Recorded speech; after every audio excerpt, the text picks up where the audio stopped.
Think about this for a second. You are sitting in your car. It is a regular day. Nothing special. You pull up behind another car that is stopped in front of you. You are not speeding. You did not run a red light. You did not break any law. You simply stopped your car because the car in front of you was stopped. And then a police officer walks up to your window. That is where this story begins. And by the time it ends, you will have 3 criminal charges, a pair of handcuffs on your wrists, and a very long night ahead of you. This is the story of Paris Boyd, a man who stopped his Bentley behind another car and paid a price that most people would not expect. Let us go back to October 26, 2025. Trotwood, Ohio. A quiet suburb outside of Dayton. Not a lot of action on most nights. But on this particular night, 2 officers from the Trotwood Police Department were working a traffic stop on a local road. Sergeant Moore and Officer Christian. They had pulled over one vehicle. Then, nearby, they stopped a second driver. 2 separate stops happening at roughly the same time, same location, and then a black Bentley rolled up and stopped behind the second vehicle. That was Paris Boyd. Now here is what Paris did not do. He did not honk. He did not get out of his car. He did not interfere with anything the officers were doing. He simply pulled up, saw a car stopped in front of him, and waited. The way any normal driver would. Officer Christian walked over to Paris's window. And he said something that set the entire tone of what was about to happen. He said, "Hey, if you do not want to be part of this stop, I suggest you keep going." Paris said okay. Then the officer asked, "Are you with them?" Meaning, do you know the people in the other cars? And Paris said, "I do not answer questions." Now, before you react to that, let me explain something. In the United States, you have the right to remain silent. That is not just something lawyers say in movies. It is a constitutional protection. And at this point in the encounter, Paris was not part of any traffic stop. He had not been detained. He had not been accused of anything. He was a free person sitting in his car. And legally, he had every right to say, "I do not answer questions." But the officer did not see it that way. The officer told Paris to leave the scene. To cut through the nearby parking lot and move along. Paris pointed out that there was a car directly in front of him. He could not exactly drive through it. The officer said, "Cut through the parking lot." Paris said he could not do that either because the lot was not accessible from where he was parked. And then the officer said something that changed everything. He said, "Okay. You are now part of this traffic stop. Give me your ID." Paris responded, "I am not giving you my ID. I have not done anything wrong. Why are you stopping me?" And right there, what started as a routine call on someone else's traffic stop became its own separate legal situation, with Paris at the center of it. Now let us talk about what the law actually says here because this is important. In Ohio, there are 2 main laws that govern when a police officer can demand identification from someone. The first law says that during a traffic stop, a driver must present their license upon demand. The second law says that if an officer reasonably suspects someone of a criminal offense, that person must provide their name, address, and date of birth. But here is the thing. At this point in the encounter, Paris was not part of a traffic stop. He had simply pulled up on his own. He had not been stopped for any violation. So the first law did not apply to him yet. So what was the officer's basis for demanding his ID? The officer's reasoning was that Paris had refused to leave the scene when told to do so. And by staying, the officer believed Paris was obstructing official business. Ohio has a law against that. It says you cannot take any action that hampers or impedes a public official in the performance of their lawful duties with the purpose to prevent or delay an authorized act within their capacity. But courts have interpreted that law very carefully over the years. And in a 2025 Ohio appellate case, a court explained that to sustain an obstruction charge, the state has to prove 2 things. First, that the person acted with the purpose to obstruct. Second, that their conduct actually made the officer's job harder. So the question becomes, did Paris simply sitting in his car, behind another stopped car, with nowhere to go, count as obstructing official business? Most legal analysts would say no. Staying somewhere passively, without taking any active disruptive action, is generally not enough to support an obstruction charge. Courts have consistently said that mere refusal to comply, without some additional affirmative act, is not obstruction, but the officer had already made his decision. And then Sergeant Moore arrived on the scene. Sergeant Moore walked up, introduced himself, and took over the encounter. Paris claimed to know the sergeant from previous interactions. The sergeant said he had no idea who Paris was. And then the sergeant looked at Paris's car. And he noticed something. The window tint. Paris's windows were tinted at 2%. That is extremely dark. Ohio law has a minimum light transmission requirement for vehicle windows.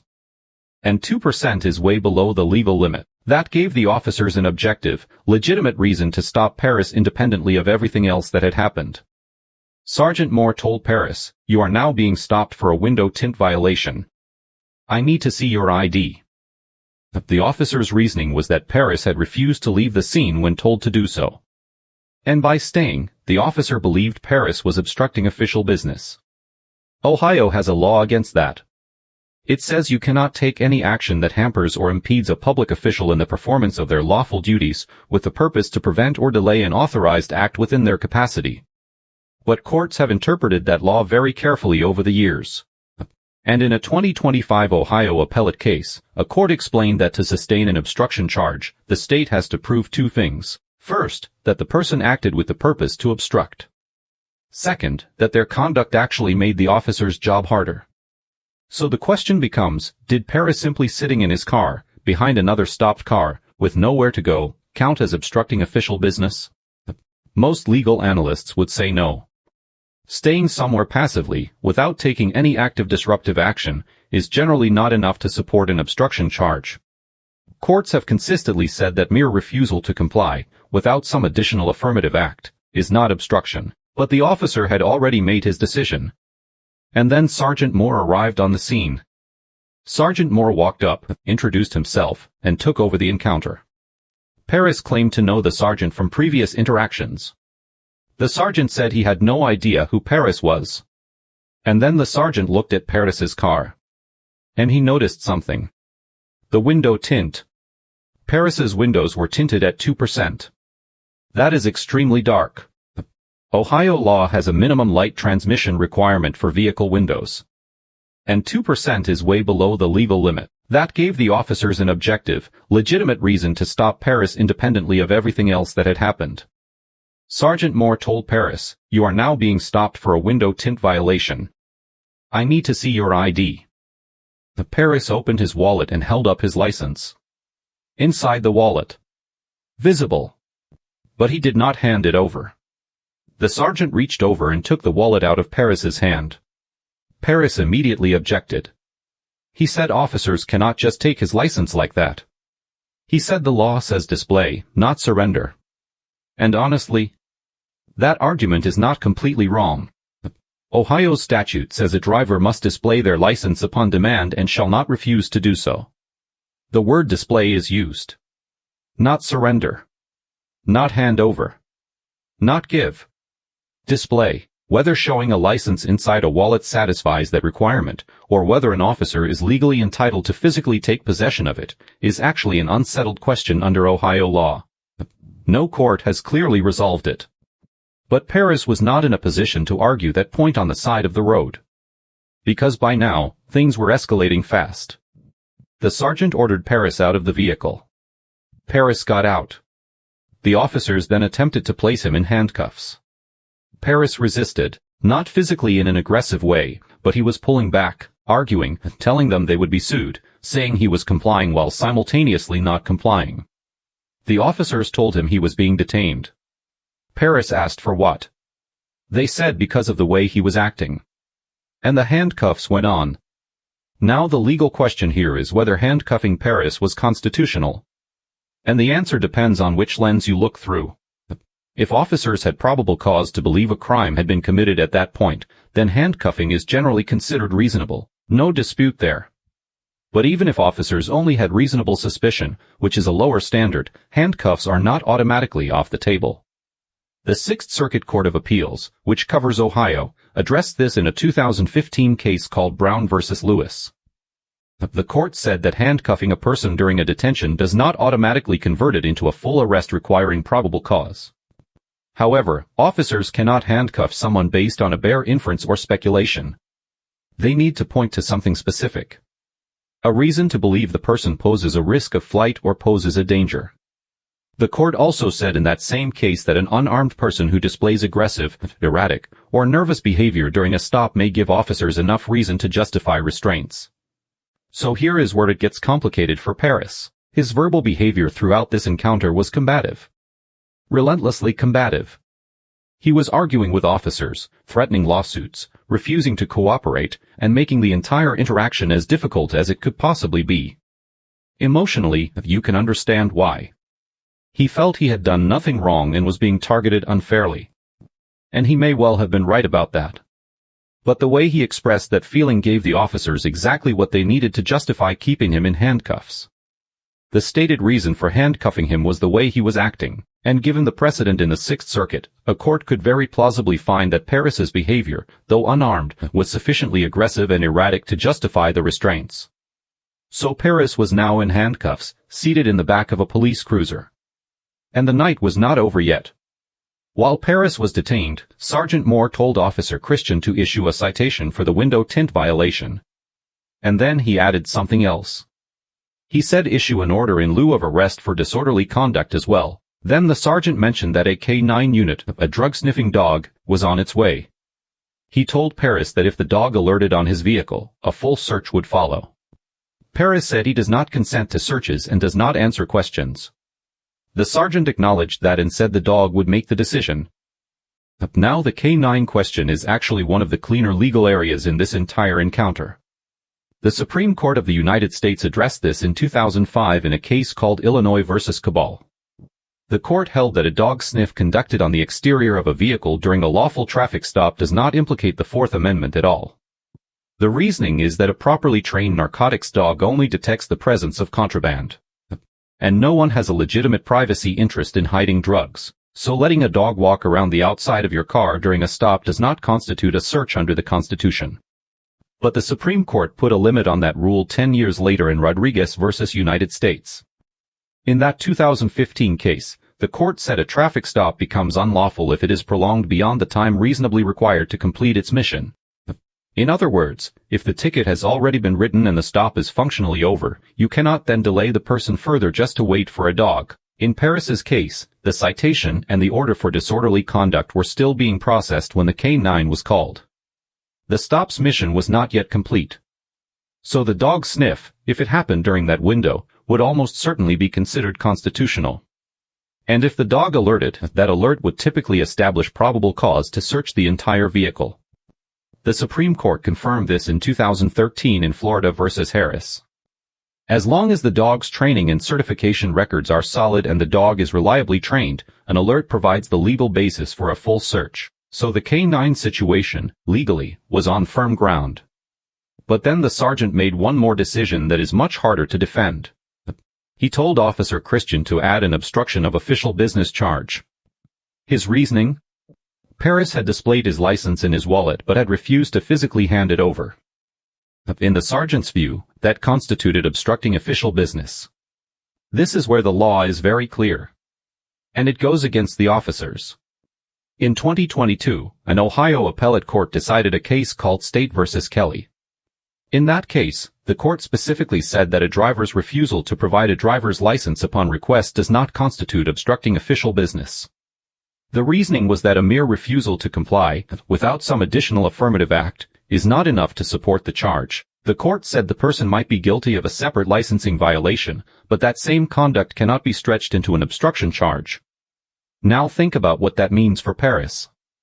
If an outright, flat-out refusal to hand over a license cannot support an obstruction charge, then showing your license in your wallet but declining to physically surrender it is an even weaker basis for that charge. That is a step above a full refusal. You complied in the literal sense of the word. You displayed the license. Any court applying State v. Kelly to Paris's situation would very likely conclude that the obstruction charge cannot stand. It does not meet the legal threshold. It does not have the affirmative act. It does not have the purposeful interference. It is a stretch. But the charge was filed anyway. Paris Boyd ended that night facing 3 charges. A window tint citation, a disorderly conduct charge, and an obstruction of official business charge. He retained a lawyer. He pleaded not guilty to all of them. And as of the writing of this episode, all 3 charges remain pending. So now let us talk about what actually happened here. Beyond the statutes and the case law, the window tint stop was valid. There is no serious argument against that. 2% tint is a clear violation. Officers had every right to make that stop. The exit order was valid. Under a 1977 Supreme Court case called Pennsylvania v. Mims, once a lawful traffic stop has been initiated, an officer can order the driver out of the vehicle as a matter of course. No extra justification needed. And a 1996 Supreme Court case called Wren v. United States confirmed that a stop is constitutionally valid as long as there is an objective traffic violation, regardless of what the officer's actual motivation might have been. So the window tint stop, the exit order, the K-9 deployment. All on solid legal ground. The handcuffing is debatable but defensible given Paris's sustained verbal aggression. What is not defensible is the obstruction charge. And what is not defensible is the overall judgment call made by these officers from the moment they decided to escalate a man sitting in his car behind a stopped vehicle into a full criminal detention. Paris Boyd initially did nothing. He pulled up behind a car. He waited. He had no obligation to answer questions. He had no obligation to move when there was nowhere to go. He had not committed any violation at that point, and the decision to turn that moment into a detention, a set of handcuffs, and multiple criminal charges reflects a serious failure of proportionality. The officers were also notably condescending and contemptuous throughout the encounter. Dismissive. At times openly mocking. None of that served any law enforcement purpose. All of it made the situation worse. And a more measured, professional approach would almost certainly have produced a very different outcome. But Paris is not without fault in how this encounter played out. His initial situation was completely defensible. He was right that he had done nothing wrong. He was right that he had constitutional protections. He was right that the obstruction of official business charge against him was legally weak. But the way he chose to assert those rights made things significantly worse. His constant verbal combativeness gave officers the justification they needed to sustain a handcuffing that might otherwise have been very difficult to defend. His resistance to the exit order, while emotionally understandable, was legally unfounded because the window tint violation had already been identified by that point. His refusal to engage cooperatively at any stage transformed what could have been a brief, uncomfortable interaction into a prolonged, escalating detention. And here is the most important thing this story teaches us. Knowing your rights and effectively exercising your rights are 2 completely different skills. Paris knew his rights. He referenced Pennsylvania versus Mims. He talked about his Fifth Amendment protections. He was not legally ignorant. But effective assertion of rights does not look like a shouting match on the side of the road. It does not look like threatening lawsuits every 30 seconds while refusing every single request an officer makes. It looks like calm, clear, documented objection followed by compliance under protest, and then a very productive conversation with your attorney the following morning. Paris's combativeness eroded the legal footing of arguments that were, in several respects, actually correct. That is the tragedy of this encounter. He had real legal arguments. And his conduct made it much harder for those arguments to succeed. Overall, the officers in this encounter deserve a C-. The legal basis for several of their actions was sound. But their discretion was poor, their escalation was unnecessary. Their demeanor was unprofessional. And the obstruction charge they pursued is genuinely difficult to defend under controlling Ohio case law.